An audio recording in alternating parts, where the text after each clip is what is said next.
Friends, नमस्कार। आशा करती हूँ आप लोग अच्छे होंगे, आप खुश भी होंगे।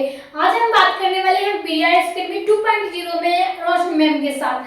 तो आज मैं आप लोगों को बताने वाली हूँ EPC1, यानी आप लोगों को BEd से संबंधित जो कोर्स है EPC1, EPC2, EPC3, उसमें से आज मैं पढ़ाने वाली हूँ EPC1, जिसमें आप लोगों को reading reflection on the text पढ़ाया जाएगा, यानी विषय वस्तु का पाठों पर प्रभाव किस प्रकार से होता है उसके बारे में समझाया जाएगा। तो आज मैं आप लोगों को बताने वाली हूँ जिनका भी सेशन 25 से 27 है उनके लिए एक सुनहरा मौका, क्योंकि आप लोगों को सुनहरा मौका क्या है वो भी मैं बताऊंगी। उससे पहले आप लोग क्या करिएगा, रोशनी मैम को फॉलो कर लीजिएगा, BIS Academy 2.0 को सब्सक्राइब कर लीजिएगा, ताकि आप लोगों को क्या होगा, नोटिफिकेशन आप लोगों के तुरंत पास पहुंचे। और इस क्लास को लाइक करना ना भूलिएगा। चलिए आज मैं बात करने वाली हूँ बिहार के कोई भी यूनिवर्सिटी से अगर हमारी क्लास को देख रहे हैं, यानी BEd से संबंधित क्वेश्चन को देख रहे हैं, जिनका भी सेशन 25 से 27 है, 26 से 28 है, खास करके ये जो क्लास होने वाला है 25 से 27 सेशन वाले के हैं, तो आप लोग थंब पे नहीं जाइएगा ताकि आप लोगों को कंफ्यूज ना हो। आप लोगों को मैं यहाँ पे चेंज कर दूंगी, क्योंकि बहुत दिनों से मैं ध्यान नहीं दे रही थी कि 26 से 28 है, लेकिन आप लोगों का सेशन है 25 से 27, जो इनका भी सेशन है उनके लिए ये क्लास हो रहा है। तो आप लोगों को मैं बता दूं, आज आप लोगों का क्लास जो होने वाला है 10th होने वाला है। आप लोगों को यूनिट 1 है, यानी क्लास में आप लोगों को 10वीं हो रही है और क्वेश्चन 1 ही होने वाली है।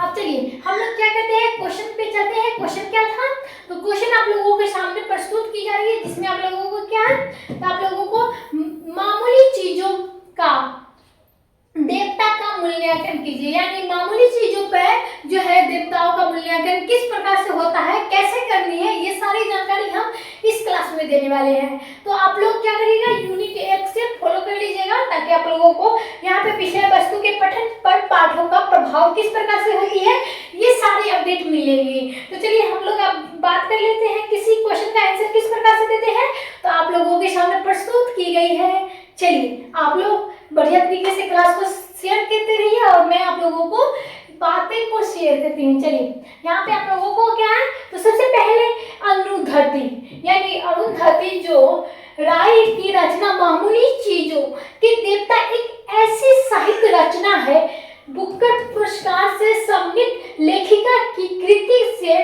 मानवीय जीवन के उन अनुभवों को समेटकर आसार्थक अभिव्यक्ति दी जाती है, जो विपरीत परिस्थितियों में भी ये जीवन संदर्भ की उसकी अप्रत अभिलाषा की परिपूर्ण करने की जो निरंतर बढ़ाती रहती है।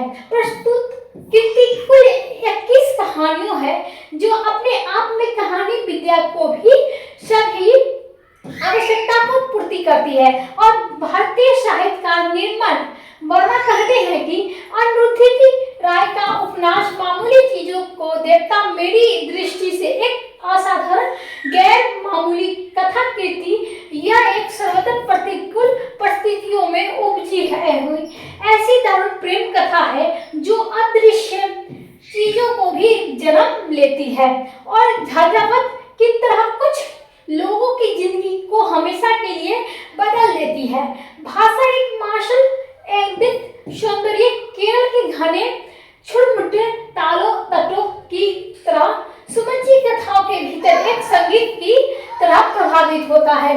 तो आप लोगों ने जान चुके हैं कि किस प्रकार से हमें अपने मामूली चीजों को देवता के मूल्यांकन के लिए किया गया है। अब हम लोग क्या करेंगे, आगे चलेंगे, जिसमें हम लोगों को है कृति के प्रथम कहानी पैराडाइज आचार और मुरब्बे की कहानी का कथन केरल के असमय कस्बा और मुख्य पात्र राहेल है।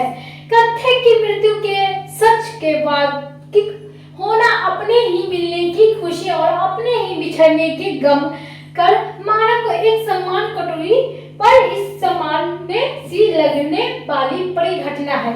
जीवन में मर्मर संदेश किस तरह छिपा हुआ है, यह कृति की कहानी पहली अभिव्यक्त करते हुए लेखिका अपनी संवेदनात्मक गहराई से प्रचलित व्यक्ति कराती है, और यही संवेदनात्मक गहराई तो किसी अच्छे साहित्यकार की मूल पहचान होती है।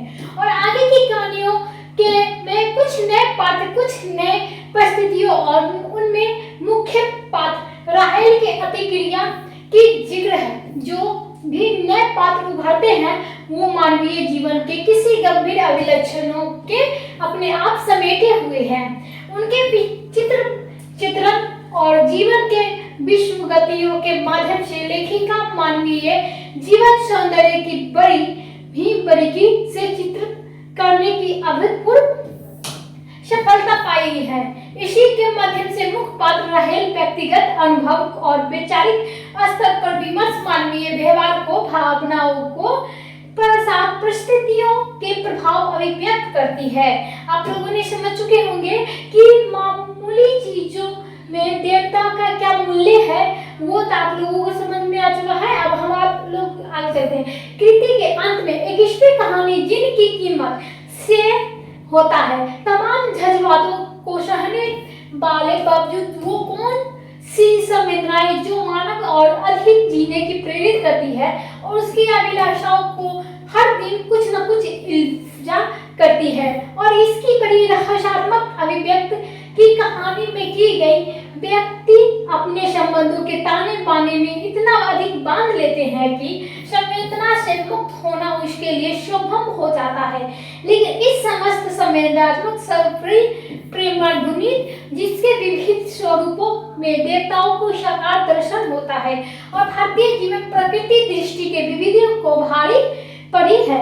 और यह विविध जो होता है विविधता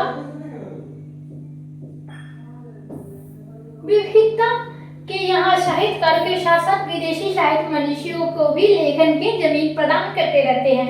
परंतु इनमें सभी मुख्य बातें हैं कि भारतीय जीवन के समेटों में यहाँ जीवन की सूक्ष्मता को सरती के बाद वास्तविक संवेदना की अभिव्यक्त करना है। आप लोगों ने समझ चुके होंगे कि आप लोगों को मामूली चीजों के देवताओं का मूल्य क्या है वो आप लोग समझ गए होंगे। तो आप लोग क्या करिए, तो ब्लॉग्स मैम को फॉलो कर लीजिएगा, पीडीएस में सब्सक्राइब कर लीजिएगा।